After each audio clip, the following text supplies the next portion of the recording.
श्री राधे। नमस्कार दोस्तों, आपका हमारे चैनल भक्तिमय वेदांत में स्वागत है। साथियों, क्या आप जानते हैं कलयुग में मोक्ष की प्राप्ति कैसे होती है? वैदिक संस्कृति की परिकल्पना आज से हजारों वर्षों पूर्व वैदिक ऋषियों द्वारा की गई थी, जिनका सृष्टिकर्ता के साथ सीधा संपर्क था। महर्षि वेदव्यास जी ने समाज में होने वाले अपकर्ष और संस्कृति पर आने वाले संकट का पूर्व अनुमान लगाते हुए वेदों के ज्ञान को पुराणों के माध्यम से हमें 5000 वर्ष पूर्व लिखित रूप में दिया।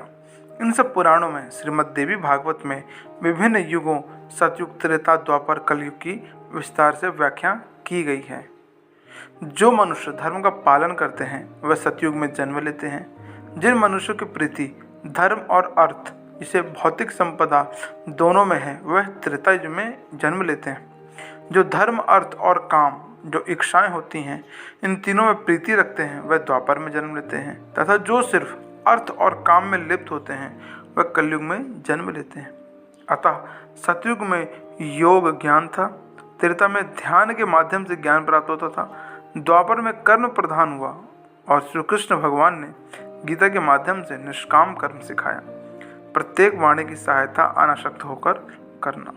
वर्तमान कलयुग का योग सेवा है, क्योंकि कर्म प्रधान है।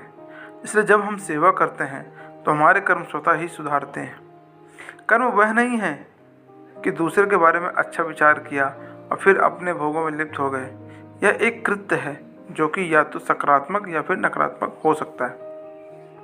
जब आप दूसरों की सहायता करके अपने कर्म सुधारते हैं, तब आप ध्यान के लिए योग्य बनते हैं, और जब ध्यान होगा तभी ज्ञान मिलेगा। जब ज्ञान मिलेगा तब आप मोक्ष प्राप्ति के योग बनेंगे। यदि हम अच्छे कर्म करते हैं तभी ध्यान कर पाते हैं, और ध्यान के द्वारा ही ज्ञान की प्राप्ति होती है।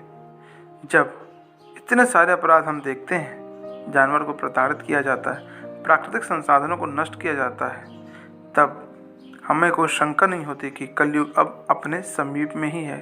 कलयुग का अंत अब समीप है, और कलयुग में मोक्ष का मार्ग केवल सेवा है। दुर्बल की रक्षा और शकुल व्यवस्था सेवा दो प्रकार की होती है। पहला, जैसे आपको अच्छा लगता है वैसा करें। यह मार्ग आपको सिद्धियां, धन, दौलत और यश देगा।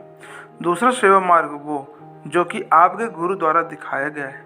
यदि आप इस मार्ग पर चलते हैं तो आपको मोक्ष प्राप्त होगा। ध्यान रहे कि चारों गुरु युगों में कलयुग सबसे भौतिकवादी है, परंतु इस युग में मोक्ष प्राप्त करना सबसे आसान है।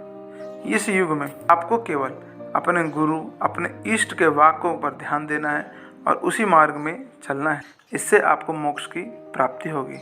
श्री तुलसीदास जी महाराज ने श्री रामचरितमानस में एक बहुत ही अच्छी चौपाई बोली है।